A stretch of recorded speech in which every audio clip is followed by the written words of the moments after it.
எருமைக்கு கூட blue cross இருக்குது. அந்த எருமையே பாட்டு பாடுற மாதிரி தானே இருக்குது. எந்த லொக்கேஷனில் இருந்தாலும் நம்ம ஒரு டீயை போட்டு தான் வீடியோவை ஸ்டார்ட் பண்ண போகிறோம். இதுவும் பார்த்தீங்கன்னா ஒரு மாதிரி கடுப்போட சேர்ந்து சந்தோஷமான ஒரு விஷயத்தை சேர்ந்து ஒரு எமோஷ்னலான விஷயமாக தான் இந்த வீடியோ முடிய போகுது. டீ குடிச்சிடுறேன், புகையாக வருது. Okay guys, I'm back with another video. எல்லாருக்கும் வணக்கம். கொஞ்சம் அட்ஜஸ்ட் பண்ணிங்க, முக்கி பேசுகிற மாதிரி தான் இருக்குது. என்னன்னு தெரில, சடனாக பார்த்தீங்கன்னா கோல்டுக்கு மேலே நிறைய லவ் வந்துருச்சு போல். என்ன ஒரு விஷயம்னா, ஜனநாயகனோட ஆடியோ லான்ச் அஃபிஷியலாக பார்த்தீங்கன்னா ப்ரொடக்ஷன் சைட்லேருந்து ஒரு அப்டேட் கொடுத்துட்டாங்க. அஃபிஷியலாக கொடுத்துட்டாங்க. நீங்கள் மேபி சைடில் ஒரு ஃபோட்டோ கூட போஸ்ட் மாதிரி ஏதாவது பார்ப்பீங்க. என்னன்னா, டேய் தம்பிங்களா, இது தாண்டா ஆடியோ லான்ச்சு, இங்கே தாண்டா நடக்க போகுது, இந்த டேட்டில் நடக்க போகுதுன்னு சொல்லிட்டு ஒரு போஸ்ட்டை போட்டு விட்டுருக்கலாம். ப்ரொடக்ஷன் பார்த்தீங்கன்னா அப்படி பண்ணவே இல்லை. என்ன தெரியுமா பண்ணியிருக்காங்க, ஒரு வீடியோவோட சேர்த்து பார்த்தீங்கன்னா இந்த அனௌன்ஸ்மெண்ட் கொடுத்துருக்காங்க. அந்த வீடியோ சரி பார்த்தா ஆடியோ லான்ச் வீடியோ மாதிரி இருக்குது, இல்லை ஒரு ட்ரிபியூட் வீடியோ போய் பண்ணி வச்சிருக்காங்க. அது பார்க்கும்போது எமோஷ்னலாக பார்த்தீங்கன்னா பயங்கரமாக ஹர்ட் ஆகுது. அவரோட அந்த ஆடியோ லான்ச் ஸ்பீச்சஸ்ஸு, பழைய படங்கள்லேருந்து எடுத்து ஃபஸ்ட்டு மூவியிலேருந்து இதெல்லாம் அவங்க ஏன் பண்ணுறாங்க அப்படின்னா, ஒன் லாஸ்ட் டைம் இது வேறு லெவலில் கொண்டாடணும் அப்படின்னு சொல்லிட்டு.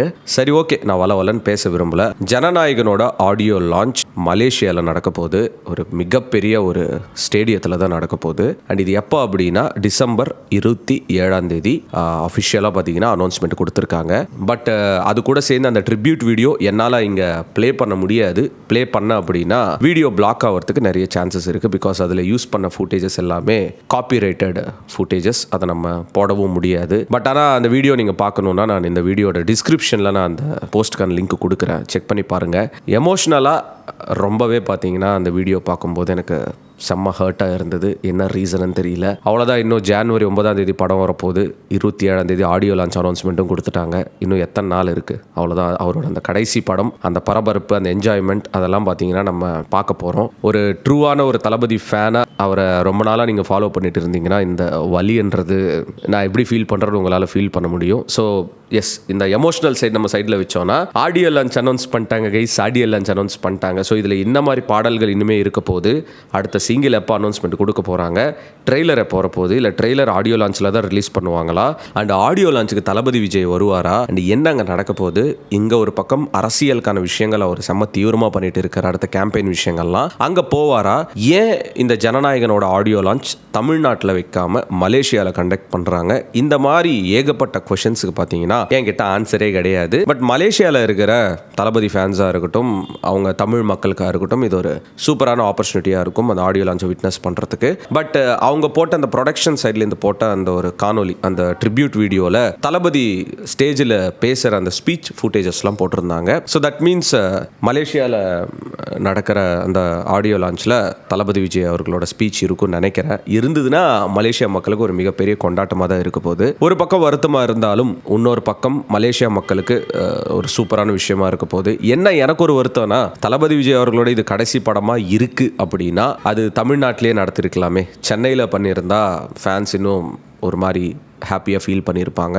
பட் மலேசியாவில் ஏன் நடத்துகிறாங்க இந்த கடைசி படத்துக்கு அப்படின்ற ஐடியா தெரியல. அது என்ன ஒரு லாஜிக்கில் பண்ணுறாங்கன்னு ப்ரொடக்ஷன் கம்பெனி அதுக்கான விளக்கம் கொடுத்துட்டாலும் நல்லாயிருக்கும். ஸோ இப்போது மறுபடியும் இந்த கேம்பெயின் விஷயங்கள்லாம் சூடு பிடிக்குது. அதை பற்றி ஒரு தனி வீடியோ நான் போடுறேன் ஒரு அஃபிஷியல் அப்டேட் வந்ததுக்கப்புறம். So this is the update. உங்கள் வீக்கெண்டுக்காக ஒரு நல்ல ஒரு கொண்டாட்டமாக கொடுத்துருக்காங்க.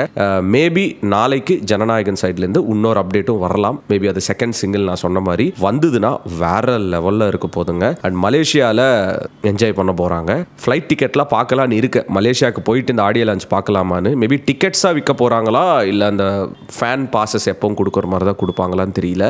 பட் அப்படி ஒரு ஆப்ஷன் இருந்தது, ஃப்ளைட் டிக்கெட்லாம் இருக்குது அப்படின்னா அந்த மனுஷனை அந்த ஒரு ஆடியோ லான்ச்சில் கடைசியாக போய் பார்க்கலாமே அந்த லாஸ்ட் படத்தை அப்படின்னு ஒரு மைண்ட் செட் தான் எனக்கு பர்சனலாக ஃபீல் ஆச்சு. எனக்கு தெரிஞ்ச நிறைய பேர் டிக்கெட் போடுறதுக்கே ரெடியாக இருப்பீங்க. அப்படி போட்டிங்கன்னா எஸ், அது உங்களோட விருப்பம் தான், நம்ம எதுவும் சொல்லவே முடியாது. நீங்கள் என்ன நினைக்கிறீங்க? ஆக்சுவலாக ஆடியோ லான்ச்ன்றது நம்ம தமிழ்நாட்டில் வைக்காமல் மலேசியாவில் வச்சுருக்கிறது ஜனநாயகனுக்கு உங்களுக்கு ஓகேவா?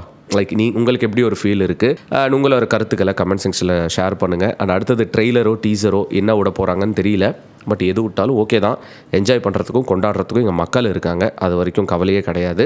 அண்டு ஃபஸ்ட்டு சிங்கிளாக 50 மில்லியன் வியூஸ் தாண்டி போயிட்டு இருக்குது. அண்ட் அந்த மனுஷனோட க்ரேஸு, அந்த மனுஷனுக்கு இருக்கிற அந்த பாப்புலாரிட்டி ப்ராப்பராக யூஸ் பண்ணிவிட்டு அரசியலுக்குள்ளே வந்திருக்காரு. ஸோ நம்ம எப்படி இப்போ இந்த ஜனநாயகன் ப்ரீவியஸ் மூவிஸ்க்குலாம் அப்படி சப்போர்ட் கொடுத்துருக்கோமோ, அவரோட அரசியல் ஜேர்னிக்கும் பார்த்திங்கன்னா நம்ம ஒரு மிகப்பெரிய சப்போர்ட் கொடுக்கணும் அப்படின்றது தான் என்னோட ஒரு மிகப்பெரிய வேண்டுகோள். அவ்வளோதான், சிம்பிள். சொல்லிவிட்டு இந்த வீடியோ முடிச்சுக்கிறேன் கைஸ். இன்னும் நிறைய வீடியோ சொல்லுங்க சந்திக்கிறேன். அடுத்தது என்ன அப்டேட் வருதுன்னு பார்க்கலாம். நம்ம எந்த லொக்கேஷனில் இருந்தாலும் எப்படி இருந்தாலும் இந்த மாதிரி ஒரு குவாலிட்டியான ஒரு அவுட்புட் உங்களுக்கு நான் கொடுக்குறேன். அந்த குவாலிட்டியான ஆடியோ, குவாலிட்டியான வீடியோ, இதுக்காவது நீங்கள் தயவு செய்து வீடியோவை ஷேர் பண்ணுங்கள் எல்லோரும் கூட. ஸோ நான் மட்டும் வீடியோ பண்ணி போடுறேன், சில பேர் பார்க்குறீங்க, எல்லாருக்கும் ஷேர் பண்ணிங்கன்னா அவங்களுக்கு ஒரு குவாலிட்டியான வீடியோ தெரியும்ல. Piece out and stay safe. And நம்மளோட அடுத்த கட்ட ஆல்பம் சாங்ஸாக இருக்கட்டும், இந்த சினிமாக்குள்ளே போகிறதுக்கான விஷயங்களாக இருக்கட்டும், தீவிரமாக போகுது. அட் த சேம் டைம் லைஃப்பும் ஒரு மாதிரி தீவிரமாக தான் போகுது. அடுத்தடுத்த வீடியோஸில் அந்த அப்டேட்டும் வந்துடும் கைஸ். சேனலை சப்ஸ்கிரைப் பண்ணலன்னா சப்ஸ்கிரைப் பண்ணுறேங்க. Peace out and stay safe guys. Tata. Thalapathy கோடான கோடி ரசிகர்களின் என்றும் அறிவதி பிக் ஷாட் இவர் பிளாக் பஸ்டர் வந்த மகுமதி இக்னோர் நெகட்டிவ் வெட்ட சொன்ன தங்க தளபதி.